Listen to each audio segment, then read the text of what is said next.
Hello दोस्तों, श्री राधे राधे। आप सभी का स्वागत है आप सबकी अपनी यूट्यूब चैनल पे। दोस्तों, आप सभी के लिए आज का वीडियो बहुत ही खास और बहुत ही मज़ेदार होने वाली है।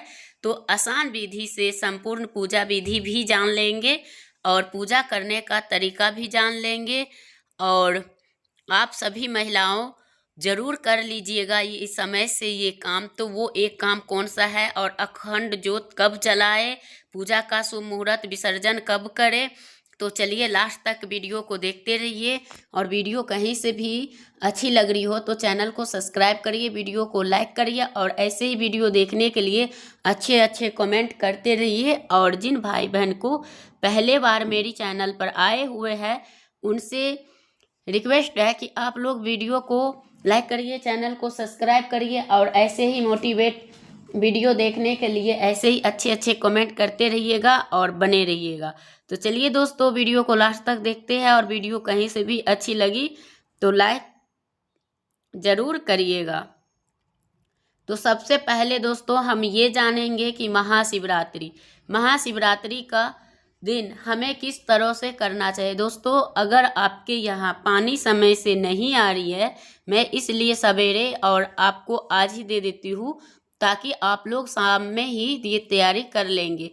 जो व्यक्ति इसमें ना पूजा जो होती है वो सुबह और शाम दोनों टाइम किए जाते हैं, ठीक है। तो आपको अगर सुबह करना है तो आपको आज ही शाम को सारे कुछ तैयारी कर लेनी है, जैसे पुष्प, बेलपत्र, धतूरा, भांग, ये सब चीज़ें और श्रृंगार के सामग्री जो 5 होता है, सिंदूर, बिंदी, चूड़ी, काजल और महावर, ये 5 चीज़ें ज़रूर होनी चाहिए, ज़्यादा चीज़ें नहीं। तो फिर उनके बाद आपको क्या करना चाहिए दोस्तों, पुष्प। अगर पुष्प आपके यहाँ सवेरे मिल जाता है तो ले आइएगा, नहीं आप सवेरे सवेरे कर रहे हैं तो आपको नहीं मिल रहा है दोस्तों, तो आप कैसे कर सकते हैं। तो इसलिए आप मंगवा के पुष्प रख सकते हैं।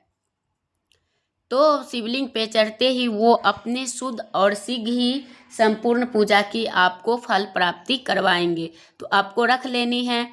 और जैसे कच्चा दूध तो कभी नहीं रखनी चाहिए, क्योंकि वो दूध का ढहार मतलब जैसे शिवलिंग को अभिषेक करेंगे तो उस दिन उस चीज़ से अभिषेक नहीं कर पाएंगे। तो क्यों नहीं कर पाएंगे दोस्तों, इसलिए कि अगर आपने इस शिवलिंग पे इस तरह के पूजा पाठ किए तो फिर आपको वो पूजा स्वीकार नहीं होगी। और आपको किस तरह से करनी चाहिए, तो आपको पूजा सुबह में कर रही है तो आप विधिवत सारे सामग्री के साथ और पीला चंदन, हल्दी, ये सब लेके आपको जाना चाहिए। और रक्षा सूत्र या हो सके तो पीला वस्त्र, इन चीज़ के लेके आपको जाना है। और जाने के साथ साथ आपको क्या करना है दोस्तों कि उसी हिसाब से आपको पूजा वाला जैसे सामान लेके जा रहे हैं सारे सामग्री, तो उसी हिसाब से आप इनके साथ भी लेके जाएं। और सुपारी ज़रूर लेके जाना चाहिए, क्योंकि उनको पूजा होते हैं और उस दिन गन्ने के रस से भी अभिषेक किया जाता है। तो अगर आपके पास गन्ने का रस हो तो और बढ़िया, और नहीं हो तो वो भी देखिएगा और इसी तरह से करिएगा। तो चलिए दोस्तों, वीडियो को लास्ट तक देखते हैं। और वीडियो कहीं से भी अच्छी लगी तो चैनल को सब्सक्राइब अवश्य में करिएगा और कमेंट बॉक्स में हर हर महादेव लिखिएगा। और जिन भाई बहन को समझ में नहीं आएंगे तो वो कमेंट बॉक्स में पूछ भी सकते हैं, हम बताएंगे, ठीक है। तो आप सभी को रिप्लाई फटाफट दे देंगे। तो आप लोग और बहुत सारे लोगों का प्रश्न ये होते हैं, क्या हम पार्थिव शिवलिंग कब बनाएं और किस टाइम। देखिए, आप सुबह में पूजा कर रही है तो आप सुबह में बनाइए, अगर आप शाम में कर रही है तो शाम में बनाइए। और अखंड ज्योत का इतनी महत्व होती है। और आपको गौ माता का घी का ही जलाना चाहिए दोस्तों, तो आपको उसी से।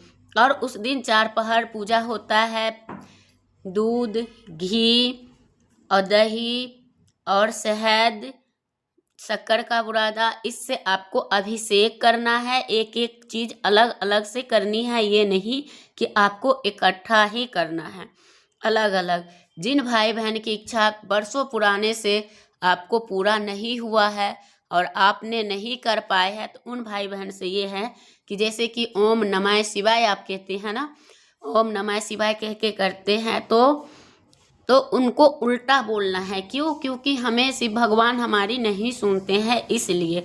तो हम क्या बोलेंगे? ओम नमः शिवाय कहते हैं, ओम नमः शिवाय।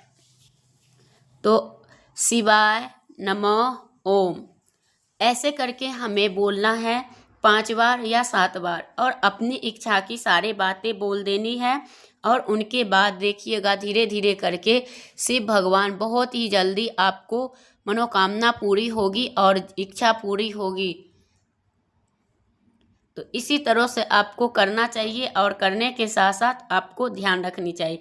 और इनकी पूजा में चावल को खंडित नहीं होना चाहिए, चावल धो के रखनी चाहिए, और चावल साबुत होना चाहिए। और उनके बाद आप मिठाई में पीला प्रसाद, जो भी फल में जो सीजन का होता है, अब बैर तो होना ही चाहिए दोस्तों, क्योंकि बैर के बिना कोई पूजा होते ही नहीं है। तो इसलिए आपको बैर चढ़ाना चाहिए। और बैर में जो है 5, 7, 6 ऐसे करके, और उनके बाद आप विधिवत पूजा करें। और पूजा पाठ करने के बाद आपको ढेर सारा यानी प्रसाद, अगर आप सामर्थ्य है तो ढेर सारा मंगवा के लोग में भी वितरण कर सकते हैं। और हाँ दोस्तों, जब आप शिवलिंग पे प्रसाद चढ़ाए तो उनमें स्पर्श ना करवाए, और उससे थोड़ा दूर ही करके रखिए, ताकि उन प्रसाद को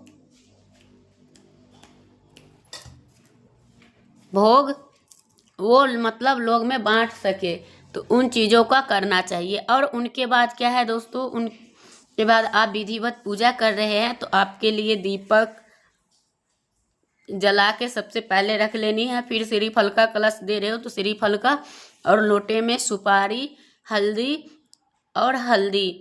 ये चीज़ डाल के, और अक्षत डाल के, पुष्प और आम के पल्लव मिल जाता है तो बहुत अच्छा, नहीं मिल रहे हैं तो आप अशोक का पत्ते भी डाल सकते हैं। और उनके साथ साथ आप उस दिन पूजा, अब यहाँ से आप श्रृंगार के सामान ये सब रखेंगे। और उनके बाद आपको तैयारी करनी है क्या? आरती के थाली। और आरती के थाली में आपको कपूर रखनी है। और सभी को मतलब जैसे आरती के समय आपको जैसे पूजा पाठ विधिवत आपने कर ली है, हाँ, तो उनके बाद आपको क्या करना है दोस्तों, उनके बाद आपको आरती करनी है। आरती करने के बाद आपको हमेशा ध्यान में रखना है कि अखंड ज्योत कभी बंद ना होए, और उनको मतलब लोग जो है वो थोड़ा बारीक ही रखे। और उनके बाद आपको करना चाहिए, जिससे कि आपको कोई तरह की हानि या नुकसान ना पहुँचे, और आप उनको सही ढंग से सही तरीके से कर सके। और करने के बाद आपको बहुत ज़्यादा ध्यान भी रखनी है, बहुत ज़्यादा आपको इन पूजा में विशेष ये होता है, अगर आप शिवलिंग पार्थिव शिवलिंग बनाते हैं तो आप सुबह में बनाइए और पार्थिव शिवलिंग का निर्माण करें। और उनके बाद अच्छे से जल से बना के और उनको पूजा करें। फिर उनको जैसे बेलपत्र आप 7, 11, 21 जितना आपके मिल जाए उतना अच्छा है, लेकिन 3 पत्ते वाले ही होना चाहिए।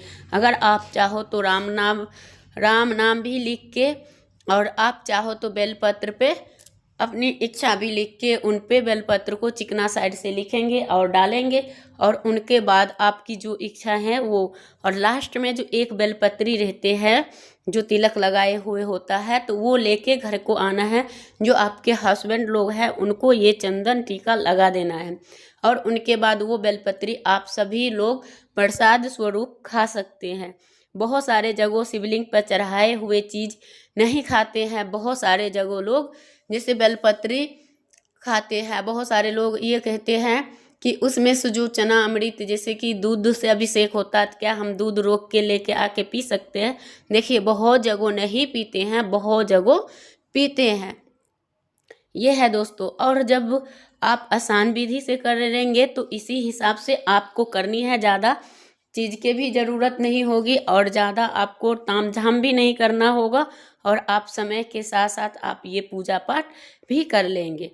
तो ये है। और इनके बाद आपको विशेष ध्यान ये चीज़ को रखना है अब कि नारियल के पानी से कोई तरह की पूजा पाठ ना करें। लेकिन हाँ, आप फलाहार में ले सकती हैं, नारियल पानी पी सकते हो, उनमें कोई दोष नहीं है। लेकिन हाँ, आप अगर उनको अभिषेक करेंगे तो बहुत महाक पाप लगेंगे। और हो गया। अब पूजा होने के बाद अब हर महिलाओं को करना चाहे करे एक काम। तो देखिए, पूजा करने के बाद आपको जो है, जो लोग सात्विक भोजन आज लिए होंगे, जो लोग कल फलाहारी करेंगे, तो कोई फलाहारी करते हैं तो दोनों टाइम करते हैं, कोई एक टाइम करते हैं, तो एक ही टाइम करनी चाहिए। उस समय अगर चाय पानी पियो तो मीठा शरबत और पानी पी सकते हो, लेकिन हाँ, जल वो नहीं कर सकते, आप फलाहारी नहीं कर सकते। अगर आपकी शरीर सामर्थ्य नहीं है तो आप कर सकते हैं। और जो भाई बहन, तो बहुत सारे लोग ऐसे भी हैं कि बिना फलाहार किए ही 24 घंटा रखते हैं, और उनके बाद जो अगले दिन होती है, तो जो चौकी पे आपने सारे सामान रखी है, सामग्री, ये सब प्रसाद के अलावा उठा ले। और उनके बाद जैसे कि शिव भगवान, शिवलिंग का, जैसे जो शिवलिंग है उनके प्रसाद कोई नहीं खाते हैं, जो शिव परिवार होता है यानी तस्वीर वाला, उनको चढ़ा के ये प्रसाद परिवार में ग्रहण किया जा सकता है। कुछ इस प्रकार से होते हैं। और अगले दिन उन चौकी को हटाने वाले भी हम डालेंगे वीडियो, अभी नहीं डाली हूँ। तो आप विसर्जन और पार्थिव शिवलिंग को विसर्जन गमले में ही कर देना चाहिए। शुद्ध जल से उनको उठा के जल को रख लेना है। और रखने के बाद जल में एक बाल्टी में जल भरिए और उसी में डाल दीजिए, या तो वहीं पे लोटा में उठा के उनको विसर्जन कर दीजिए और वो पानी उसी में डाल दीजिए। अगर आपके पास समी के पौधे हैं तो बहुत अच्छा, हमारे घर में तो है, हम तो रखते हैं दोस्तों, और आप लोग के भी होनी चाहिए। हर एक घर में एक समी का पौधा, बेलपत्र और केला का वृक्ष, आंवला का वृक्ष, ये 4 देव पौधे जो है ना, सभी के घर में होनी चाहिए, हम तो ये मानते हैं। और आप पार्थिव शिवलिंग को विधिवत पूजा पाठ करें। और अगर आप विवाह करवाने चाहते हैं तो पार्थिव शिवलिंग बनाकर और माता पार्वती को हल्दी से बनाए और गणेश जी को सुपारी से, तो वीडियो करूँगा।